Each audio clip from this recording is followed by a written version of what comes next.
kemudian mundur ke belakang. Kemudian satu teman buat hipotesa gini,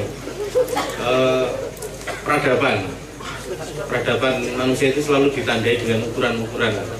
Kalau ada ukuran besar kecil, panjang pendek, jauh dekat, terus ada tinggi rendah, cepat lambat, seakan-akan gitu. Dulu itu peradabannya itu besar, jadi yang jaya itu yang besar, maka artefaknya itu bangunan-bangunan yang besar-besar. Ada candi, kemudian ada istana, kemudian ada gunung yang dibahas. Jadi seakan-akan yang jaya itu yang besar-besar. Kemudian bergeser, yang jaya itu yang kuat. Jadi semua membangun kekuatan. Ada yang membangun kekuatan militer, kekuatan fisik, lebih ke arah kekuatan fisik. Yang jaya itu yang paling kuat. Kemudian bergeser lagi, yang jaya itu yang luas. Jadi ada ekspansi, ada kolonialisme, imperialisme, perluasan wilayah. Yang paling luas itu yang paling jaya. Kemudian bergeser yang paling jauh. Eranya kemudian berganti, era yang paling jauh itu yang paling jaya. Akhirnya jauh-jauhan, ada yang bisa sampai nembus atmosfer, ada yang bisa sampai nembus sampai bulan, ada yang sampai matahari, sampai planet-planet yang terjauh. Jadi yang paling jauh jangkauannya dia yang paling jaya. Nah, era saat ini kita melihat, kita menandai eranya cepat, sehingga semuanya serba cepat. Kendaraan yang paling bagus itu yang cepat, sampai pedal dual jakete, sampai jembatan ambruk segala macam. Iklan-iklannya kan seperti itu, yang cepat, yang baik, yang jaya. Kemudian internet segala macam, adu kecepatan. Bahkan sekarang sekolah pun juga yang tercepat, ada semester pendek, kemudian kuliah juga yang paling cepat lulus, yang baik, yang jaya itu yang cepat. Hanya urusan laki-laki dan perempuan yang paling cepat, yang mana administrasi mana ada juga ya seperti itu. Jadi cepat-cepatan. Sekarang eranya cepat. Nah, sehingga berbagai macam metodologi penelitian sosial itu mengalami kesulitan karena gejala-gejala itu berganti dengan begitu cepatnya. Hari ini ada bom gitu, 2-3 hari orang secepat itu kemudian lupa. Hari ini orang begitu kaget ketika ada orang yang dikagumi, kemudian ternyata aibnya luar biasa, kaget dan shock. Sore itu sudah lupa. Siangnya kampanye baber-baber dengan tetangganya seakan musuh-musuhan karena benderanya beda. Tapi belum sampai menjelang pagi, baru malam hari ketemu di pos ronda itu sudah lupa bahwa di jalan tadi sudah penggerengan. Sehingga sulit sekali untuk memetakan gejala-gejala yang ada di masyarakat. Karena saking cepatnya perubahan-perubahan yang terjadi. Sementara penelitian selama ini menandai sesuatu itu dengan skala atau skala waktu tertentu, sehingga bisa menandai bahwa gejala ini seperti ini karena ada rentang waktu. Nah, karena saking cepatnya itu. Nah, Pak Mus kemudian membuat 5 jenis analisa. Saya sendiri sebenarnya dijelaskan Pak Mus kemarin juga belum paham betul. Tapi saya coba sedikit nanti Pak Mus yang lebih melengkapi sebenarnya. Kita melihat ada bukan jenis analisa, tapi level-level. Jadi kalau melihat sebuah gejala, level yang pertama yang perlu kita lihat tren. Tren itu sesuatu yang sering muncul atau mirip, ada gejala-gejala yang sama atau mirip atau berbeda tetapi memiliki relasi paralel, berkembang atau bertentangan atau relasi fungsional. Misal contohnya gini, tren pelemahan KPK itu lebih inti permasalahannya ketimbang kegaduhan konflik polisi dan KPK. Penjelasannya nanti Pak Mus ini ya, saya kurang. Kemudian yang selanjutnya ada yang namanya analisa laten. Analisa laten itu ada banyak gejala yang kita saksikan hari ini itu yang berulang-ulang dan seakan-akan disimpan gitu. Misal gejala Gavatar kemarin, itu kan laten. Gejala seperti itu kan sering berulang. Kemudian ada aliran sesat, kemudian ada nabi palsu, itu kan sering banget. Kemudian ada gejala bom, itu kalau teman-teman mengkliping gitu ya, mengkliping berita di koran itu hampir sama. Jadi halaman yang depan itu ketika ada koran yang memuat berita tentang apa bom gitu ya. Coba teman-teman gabung ya antara kejadian bom yang tahun kemarin, terus tahun ini, tahun sebelumnya. Nggak usah dibaca detail-detail, hanya dilihat judulnya, hampir sama. Ada kejadian apa di sebelah kanan kirinya dari bom itu dengan ada berita bom itu kurang lebih semua sama. Ada gejala apa, kemudian di halaman berikutnya berita politik dan berita ekonomi semuanya sama persis. Jadi ketika ada bom meledak, berita politiknya dengan berita ekonominya sama persis. Ini yang kemudian kita sebut sebagai laten. Kemudian analisa strategis. Analisa strategis itu ada faktor dan aktor perubahan, ini nanti Pak Mus lebih detail lagi. Kemudian ada analisa rahasia, dan yang terakhir ada analisa spiritual. Itu beberapa hal nanti Pak Mus yang lebih detail Pak. Saya sebenarnya menyampaikan saja. Dan yang terakhir kemarin kita sempat mungkin ada kaitannya dengan diskusi tentang analisis ini. Salah satu yang kita amati gejala yang akan terjadi di bulan Maret itu adalah gerhana matahari. Ini menjadi bahan diskusi teman-teman kemarin di NM dan salah satu rangkaian dari gejala ini. Gerhana matahari seperti yang pernah disampaikan Cak Nun di lagu dan di syair lagu maksudnya. Gejala yang terjadi gerhana matahari itu sebenarnya besok ketika bulan Maret itu persis pada tanggal 1 Saka ya, tahun baru Saka. Kalau teman-teman baca di kitab Musala Parwa itu ada kejadian yang penting di mana terjadi gerhana matahari terjadi pada saat pergantian bulan. Prawoyo tanda segala macam itu teman-teman nanti bisa baca. Yang dianalisa oleh teman-teman NM ketika diskusi itu gini. Kalau anjuran di dalam agama ketika terjadi gejala ada gerhana matahari. Gerhana matahari itu adalah ketika bulan menutupi cahaya matahari sehingga bumi tidak bisa menangkap pancaran cahaya matahari. Kalau bulan itu adalah lambang dari ulama, cendekiawan, pemerintah, penguasa dan lain sebagainya yang seharusnya memantulkan cahaya Allah, karunia-Nya Allah dipantulkan ke bumi. Ketika terjadi gerhana matahari itu semua karunia-Nya Allah itu dengan serakannya diambil oleh bulan sehingga bumi tidak kebagian, sehingga rakyat mengalami gelap gulita. Nah, gambaran gerhana matahari di situ hampir sama dengan kondisi kita saat ini. Nah, yang menarik menjadi kajian teman-teman NM ketika terjadi gerhana matahari yang dianjurkan oleh agama itu adalah untuk bersegera menjalankan sholat sunat. Sholat sunat dan sangat dianjurkan berjamaah. Ada dua kata kunci di situ, sholat sunat dan berjamaah. Kalau sholat wajib dengan sholat sunat, kita membuat ukuran bahwa sholat sunat itu kedudukannya jauh lebih mulia. Kalau wajib itu karena sudah diwajibkan, ya dilakukan menjadi biasa. Tapi kalau sunat dilakukan itu berarti ada lebih penting, ada sesuatu yang ditekankan untuk mencapai kemuliaan. Berarti ketika terjadi gerhana matahari seperti yang kita rasakan saat ini, maka pilihannya sesuai dengan anjuran agama itu adalah berjamaah, sholat berjamaah. Kemudian kita membuat permisalan ketika ada jutaan orang di lapangan berkumpul sholat bareng, itu belum disebut sebagai jamaah. Ketika kita mencari apa atau cirinya sholat berjamaah, kita menemukan satu ciri sholat berjamaah itu adalah ketika ada imamnya. Karena ada jutaan orang sholat berjamaah, sholat bareng itu belum disebut sebagai sholat berjamaah ketika belum ada imamnya. Sholat orang satu lapangan gitu ya, bareng semua dalam gerakan, mungkin ada yang sama ada yang enggak, tapi bersamaan, selagi belum ada imamnya belum disebut sholat jamaah. Maka ketika ada gerhana matahari, agama menganjurkan segera untuk sholat sunat berjamaah. Nah, yang menarik yang menjadi pengamatan dari teman-teman dan menjadi salah satu bagian dari analisis Pak Mustafa yang dituliskan ini, anjuran pemerintah.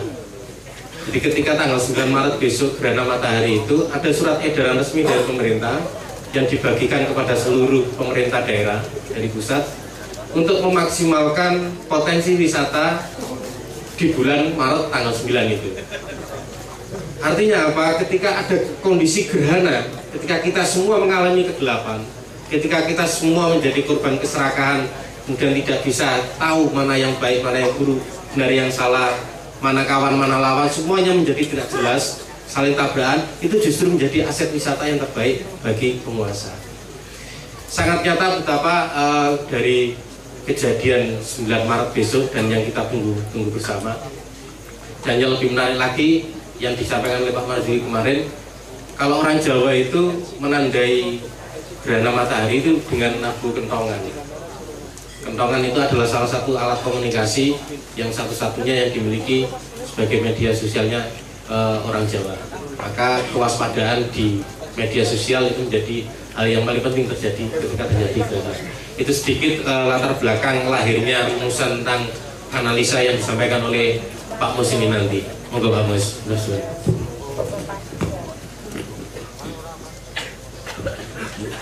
Terima kasih. Assalamualaikum warahmatullahi wabarakatuh. Alhamdulillah.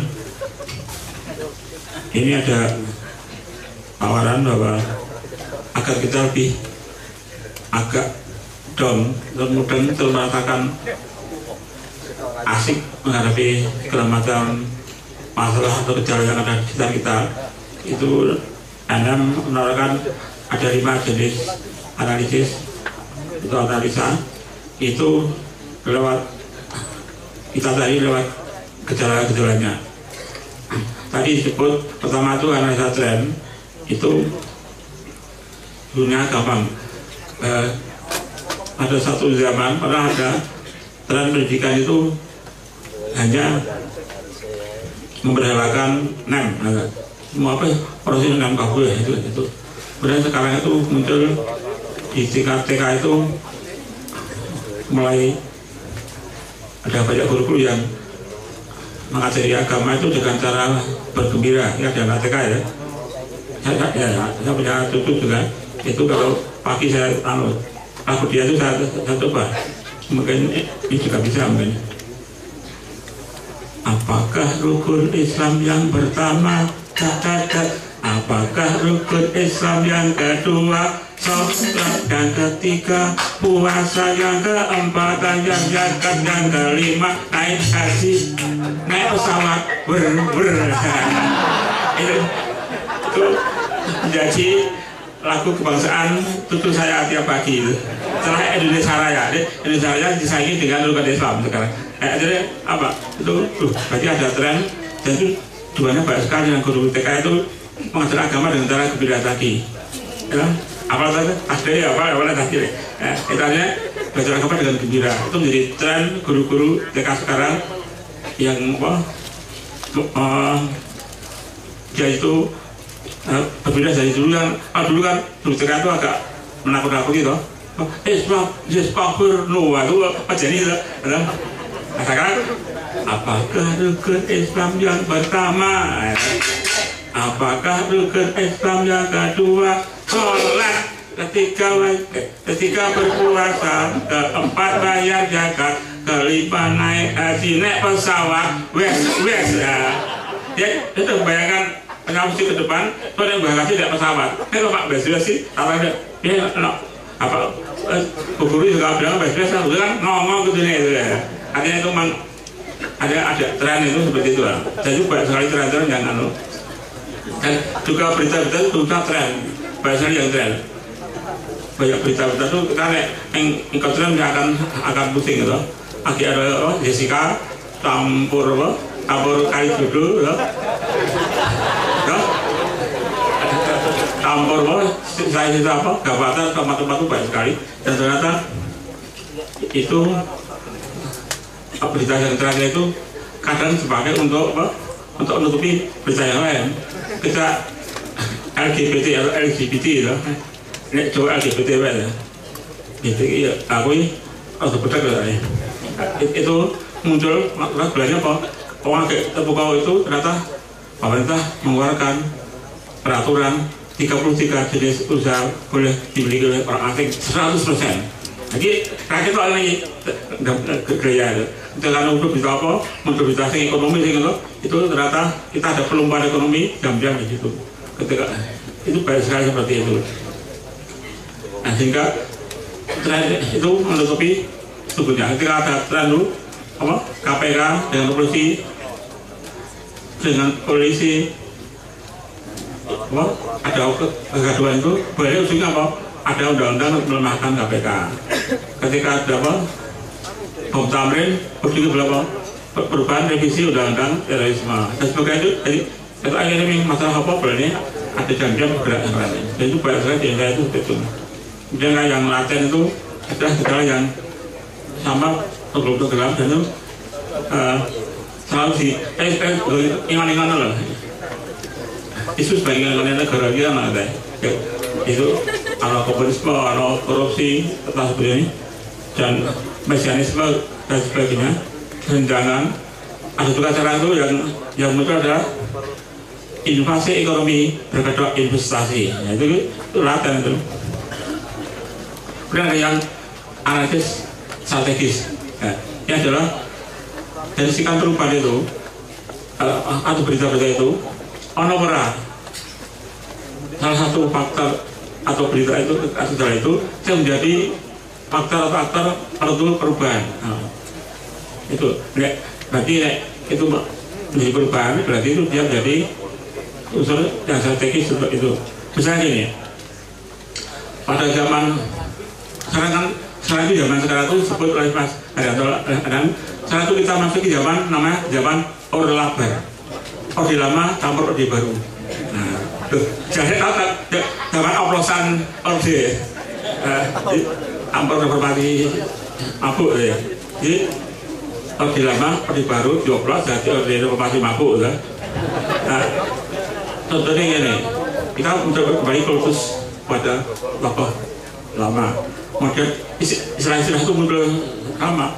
Ada reformasi mental atau itu juga itu ada muncul lama. Kemudian muncul juga semacam teror wacana juga muncul. Itu zaman lama ada. Dan ada gejala yang mengkhawatirkan dari zaman adalah sekarang muncul gejala pemiskinan bangsa. Itu kali itu lah lewat PHK lewat teman-teman kita ternyata berarti jadi miskin. Buktinya apa nih bangunnya enggak utang terus saja. Gawe mangrave dan utang. Karena kita gawe realis saja dan sebagainya. Jadi ketika itu zaman Orde Lama itu ditandai zaman Orde Lama itu politik sebagai panglima. Kalau zaman Orde Baru itu apa? Ekonomi sebagai panglima. Zaman sekarang zaman Orde Lama itu pasar sebagai panglima. Utang dan pasar ya. Utang dan panglima tambah pasar. Pasar itu negara sepangan pasar. Pasar ini ditangkap sama negara. Pasar sebagai panglima pasar. Pasar gede sepangan pasar gede. Pasar gede itu mau pasar yang kampung-kampung. Pasar gede ini dia adalah semacam apa? Kayak mall dan sebagainya itu pangan pasar. Kemudian ada lagi yang keempat itu yang analisis rahasia. Nah itu ternyata gini betul. Ketika ditemukan ini adalah ya, bukan gejala anomali dan heteronomi dalam paragraf. Nah itu semua kenyataannya mirip dengan kayak bacaan sandi-sandi itu. Sandi-sandi itu atau disandikan oleh kita rangkati sandi ini kita rangkati betul. Jadi gejala ini apa? Dan banyak sekali yang kalau kita gejala sekarang itu kita rada tenan. Kemudian tapi saya sebagai wartawan seringkali ngerti dong separuh. Maka dulu memutuskan tasbihkan apa yang belum kamu ketahui dengan apa yang kamu ketahui. Itu cara sandinya gitu. Nah, dan kita banyak sekali yang kenyataan itu yang bahasa wartawan itu 5-1 hanya itu betul itu seringkali kado. Nah, banyak sekali yang dulu itu kita melakukan analisa yang rahasia itu mungkin tak buka sidik ini pernah rahasia ya. Misalnya ketika kemarin menjelang itu September itu ada isu Jokowi disuruh minta maaf pada komunis itu. Kemudian kemudian kita melakukan analisa pada tentang komunis itu ternyata ada 4 hal yang membuktikan yang rahasia-rahasiaan. Ternyata komunisme itu tidak pernah merasa bersalah, saya nggak pernah maaf. Kemudian komunisme itu merasa pilihan bagian risiko dulu perang itu adalah risiko politik, itu biasa. Dan sesungguhnya mereka itu sekarang sedang melakukan regenerasi, muncullah sekarang kelompok mereka sebutnya itu komunisme intelektual. Itu ada macam-macam itu kalau sudah mati itu itu tinggal kita anu bahwa itu kita sambung-sambungkan akan ada kesimpulan itu berbahaya atau tidak, itu tergantung kita menganalisanya. Juga LGBT itu mengandung unsur rahasia juga. LGBT ada unsur rahasianya tuh. Nah itu kita beridee itu. Aku kemarin itu ngumpul ke berita LGBT itu sampai 50 file, matang-matang itu hari yang mahal deh. Pas banget kok. Ada yang nyusup tekan dan program-program Android barang itu biar-biarnya gitu. Nah, dia mengajak program rahasia yang cuma setakat ke Indonesia. Itu sebenarnya kita belum tahu. Yang kelima adalah yang tadi di Samarinda Anun itu analisa spiritual. Ini rumusannya. Apabila muncul fakta dan gejala yang amat sangat sulit diidentifikasi, kemudian biar muncul pengetahuan atau kesadaran bahwa gejala atau fakta itu ternyata paralel dengan ayat-ayat suci atau hadis, itu gejala spiritual. Kita menduga dan menengari bahwa apa yang muncul di dalam alam kauniyah merupakan bayangan atau paralel dengan apa yang tertulis dalam kitab suci. Kepekaan gejala yang menyebabkan kita bisa melakukan analisa spiritual atau menghubungkannya. Jadi bayangan teman-teman itu yang jaga gemelar ini dengan jaga tergelar di dalam tag itu selalu terhubung dan jane. Memang kita remoto paspora kita harus menganalisa sing kita belajar kemudian kita frustasi amati karpe, kemudian kita bisa membaca Al-Quran atau ada kan diberi selain itu sih diberi petunjuk. Ini surat Jokowi, surat bahasa Maibatori persis dalam gejala ini. Surat ini jadi banyak sekali gejala yang ini Al-Kahfi apa itu kalau kita sudah mentok melakukan analisa yang tadi di Quran lah akan tersembunyi cara jawabannya itu sangat jelas bagi orang itu. Nah, tetapi kebanyakan orang-orang sekarang para ulama dari Mubarak itu seringkali dijadikan shortcut. Satu jawabannya dia nggak berjuang dulu melakukan penelitian sebagainya, langsung shortcut itu hubungannya lagi langsung dapat saat malah dia sebut kelompok yang agak normatif juga itu misalnya orang, nah tapi dia nggak melakukan perjuangan komuniti yang secara kuatan. Padahal sebenarnya itu bisa kalau kita melakukan analisa spiritual itu sangat mudah dan kita akan tahu ini. Bahkan kalau dengan analisa hadis akan tahu sejarah sekian kondisi kita tuh akan tahu ini dan banyak sekali kita boleh zaman ini itu akan bisa kita ketahui. Itulah cara kita memahami kehidupan ini dengan cara menganalisa lewat 5 analisa tadi. Tetapi kalau kita menganalisa tetap analisa spiritual ya, tetap baru sangat pas banget karena banyak sekali tekanan tuh orang hadis itu ketemu dan itu langsung kita paham ending gimana. Karena kalau teman-teman di INM melakukan tafsir Al-Quran itu menggunakan namanya tafsir konstruksi mana. Ini mana dikonstruksikan ketemu pas buat itu sangat satu dan semua sudah terhubung tadi, sudah terhubung dengan realitas hari ini. Apapun yang terjadi itu bisa kita cari rujukannya dalam Al-Quran kalau kita bisa punya kepekaan spiritual. Jadi itu kan ya Pak, mungkin itu intinya seperti itu. Nah, kalau tahun ini banyak sekali. Nah, misalnya gini, satu hari saya mempelajari tentang kapitalisme atau ketemu ternyata dia ada di surat Al-Humazah. Wa ilul likulli humazatil lumazah alati sama'ama lahu malaktata yasabu annama lahu ahladah. Janganlah para kapitalis itu dia adalah orang yang mengumpul harta bermenghitung-hitungnya lewat akuntansi dan perbankan. Katakan kapitalis itu yang merasa dengan kapitalisme itu dan modal dia itu akan langgeng menguasai dunia. Jadi kalau kapitalis ini negara Al-Humazah ayat tentang kondisi Amerika dan sebagainya sadar ganda itu nih bayarul mutafifin itu ada itu dan sebagainya. Ayat kebudayaan itu nengbal apa ayat itu ada di watini wa zaitun itu jadi akamil hakimin. Kondisi kebudayaan ada di sana semua.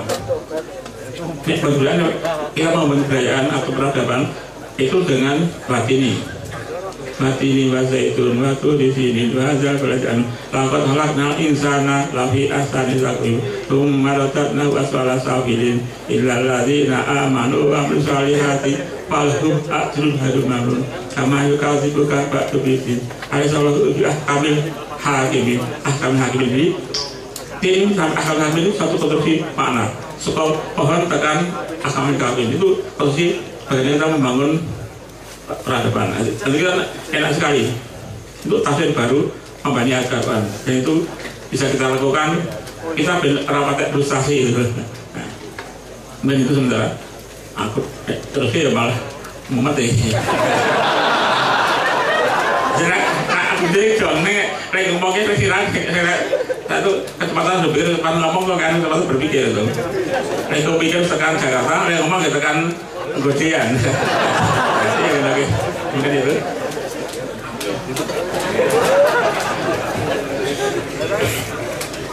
Mas Abran, monggo.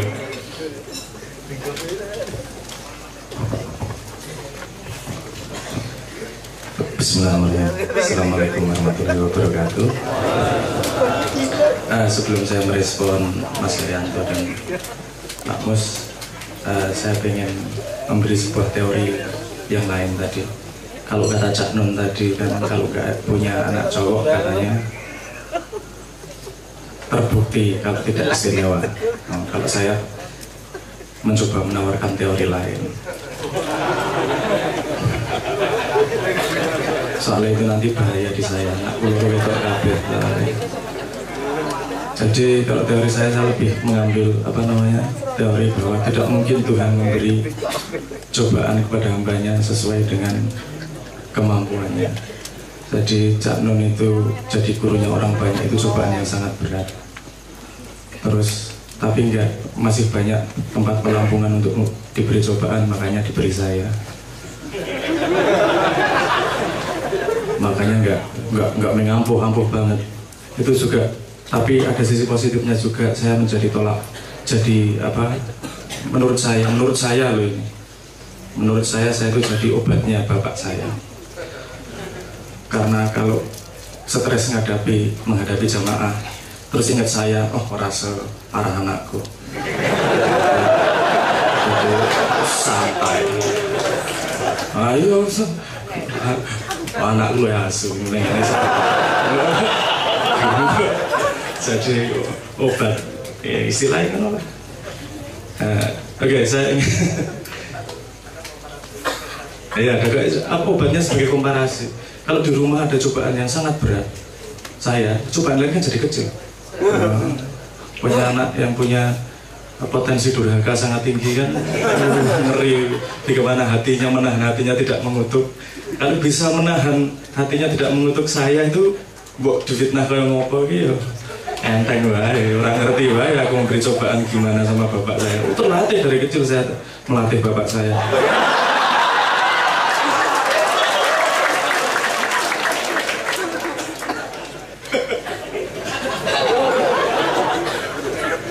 Jadi sing ngajari ya bapak. Tangan dhewe. Apa namanya? Oke. Saya ingin merespon beberapa hal itu tadi. Terus terang saya tidak bisa merangkum konsep dasarnya seperti apa, tapi ada beberapa hal yang ingin saya respon, urusan tren, urusan melihat secara snapshot itu dan seterusnya. Itu basicnya sama sebenarnya. Kalau kita hidup itu, mengalami hidup itu bukan dunia yang memberi cerita kepada kita, tapi otak kita memberi cerita kepada kita apa yang terjadi sebenarnya. Nah, untuk menjadi sebuah cerita itu penting yang namanya sebab akibat. Nah, dalam hidup kita sehari-hari terbiasa membuat sebab akibat secara pendek, karena itu memang penting buat hidup. Nah, sebenarnya berarti nek geni berarti panas, nek kopi lagi metu kebuli berarti panas. Itu memang sangat diperlukan dalam kehidupan sehari-hari agar orang akan mikir. Nek nganggo klambi wis terbiasa dari kecil buka kancing dulu dan seterusnya, nggak setiap pakai baju harus dipikir karena sudah punya konsep itu. Nah, nomor satu memang tendensi manusia memberi cerita apa yang terjadi. Nah, itu yang dimanfaatkan oleh orang-orang yang dalam tanda petik lebih pandai agar kita menceritakan kepada diri kita sebuah kejadian yang sebenarnya tidak seperti itu. Karena saya kasih fakta sedikit saja yang paling dasar, orasa sing politik sing aneh-aneh yo. Otak sendiri kita ini kan juga bikin ceritanya kan juga ngapusi misalnya. Coba kalau kata misalnya saya kasih contoh gini, kalau biologi misalnya, katanya kalau kita disenggol itu kemudian ada listrik masuk ke kepala, terus nanti kita meregister, oh aku disenggol. Nah, kalau kita disenggol sikil karo irung bareng, yang sebenarnya secara listrik lebih cepat masuk ke kepala mana? Hidungnya tuh. Tapi kita merasa itu bareng loh, ya enggak? Nah, misalnya ada lagi contoh gini, kalau ada orang main basket tuh, duk duk duk, itu suaranya sama visualnya kan bareng tuh, duk duk duk duk, itu bareng. Dia menjauh bareng, tapi pada sampai titik sekitar 33,5 meter, itu tiba-tiba suaranya telat, nggak pakai gradasi, suaranya tiba-tiba telat. Nah, jadi otak ini memang tidak bekerja secara kontinu. Dia punya punya rentang waktu nunggu ini. Ada yang bareng nggak di saat itu? Dia nunggu sekitar 80 milisecond. Jadi detik dibagi 1000 dikali 80 milisecond. Dia saraf otak itu menunggu sekitar 80 milisecond. Milidetik,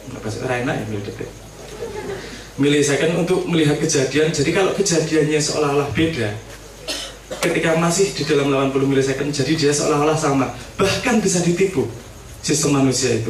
Jadi ada percobaan gini, ini mencet, lampunya hidup, mencet, lampunya hidup, bareng, lampunya hidup, terus ditelatke, oh kok telat. Kalau kita melakukan itu terus, lama-lama otak itu mengkompensasi. Oh bareng kok, padahal telat, sudah ditelatke. Setelah ditelatke, setelah kita sudah terbiasa otak kita, terus dia dipaske lagi, seolah-olah lampunya menyala sebelum dipencet. Bener? Jadi, ajaib belum tak pencet wes urip. Padahal kejadiannya bukan gitu, tapi otak kita yang tertipu oleh kejadian, karena kita sudah dibiasakan oleh hal yang gesek, yang tidak tepat. Nah,